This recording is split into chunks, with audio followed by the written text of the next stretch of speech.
Something's not right with me. I'm having memory loops.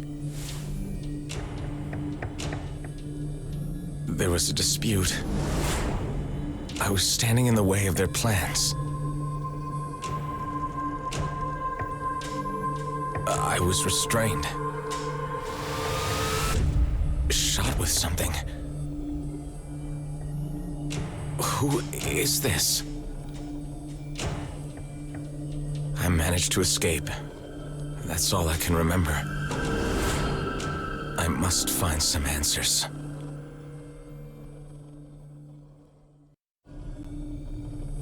Strange. Fragments of memories. Trying to make sense of them. I had managed to escape.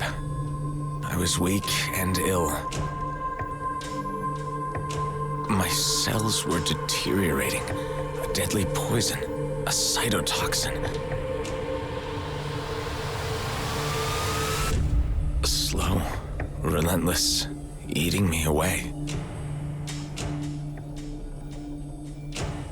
There was a way to halt its progress, but it would take time. All I could do was set the wheels in motion and await the outcome in stasis. A long, uncertain sleep.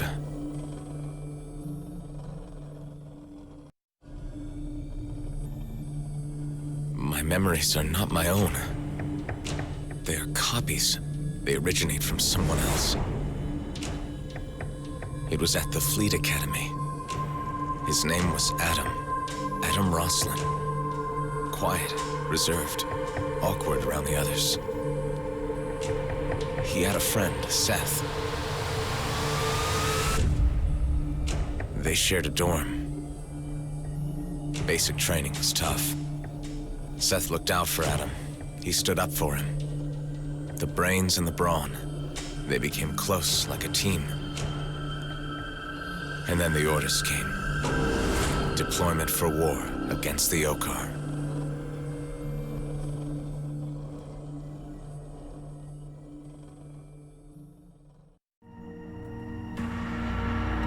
They arrived at Cluster 34, into a cauldron of hellfire. A war of unprecedented intensity. Seth Nobu was an ace fighter, earning his badges quickly in combat. Adam Roslin was on the same carrier, cloning new troops for the front. The war was mutually devastating, but mercifully short. With an armistice, the fleet had to withdraw, but some wanted to stay behind for the spoils, new opportunities. Seth Nobu was among this group. Adam Roslin went with the fleet. Complying with the peace conditions, his cloning program was dissolved.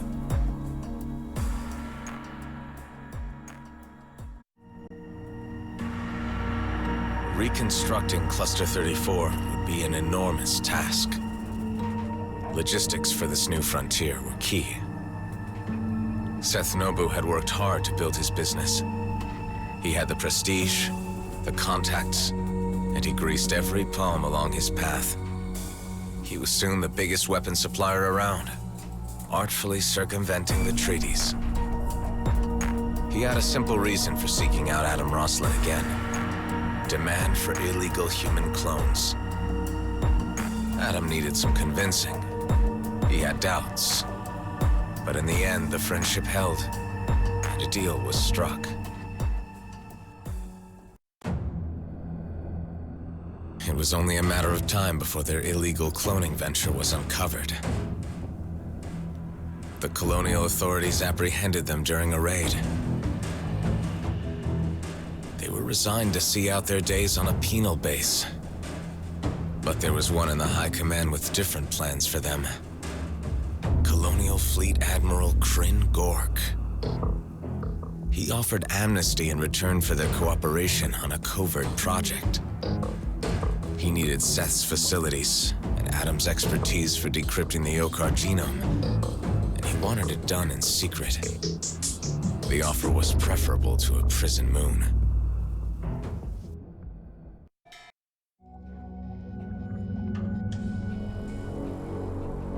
Adam Roslin succeeded in decrypting the Okar genome. The Admiral was satisfied with the work they had done. Now, he could progress to the next stage of his plans. Using the decrypted genome, he wanted to create a brigade of Okar clones to incite fresh conflict between the races. With a new war, he could finally defeat the Okar and establish colonial supremacy in the cluster. The Admiral offered them a part in his scheme, with all its privileges for their ongoing cooperation. Seth Nobu accepted the offer. Adam Roslin would not stand for reviving a war. He refused to take any part in it. But the Admiral had more crude methods of persuasion, injecting Roslin with a controlled cytotoxin. Roslin was given no choice but to comply. Nobu made no objection. His interests were clear.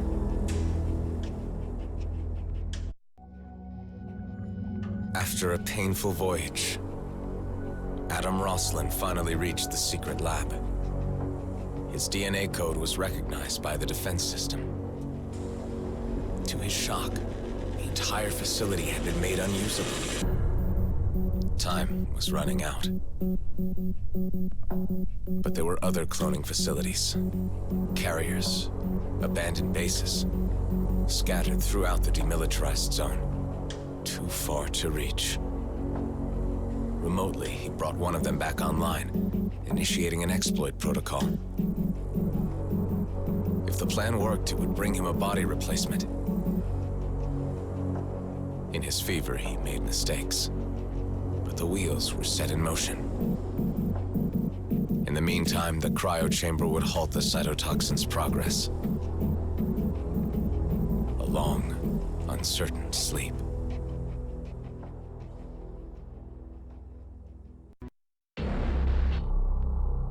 Something has changed. These are my memories. I made it inside the hangar. There was Nobu, lying injured by the defense system. He was still alive, barely. I had so many questions, but didn't know where to start. He fixed me with his gaze, then he laughed, mocked me. He seemed crazed, rabid with pain. In that moment, I didn't know whether to hate him or feel compassion for him.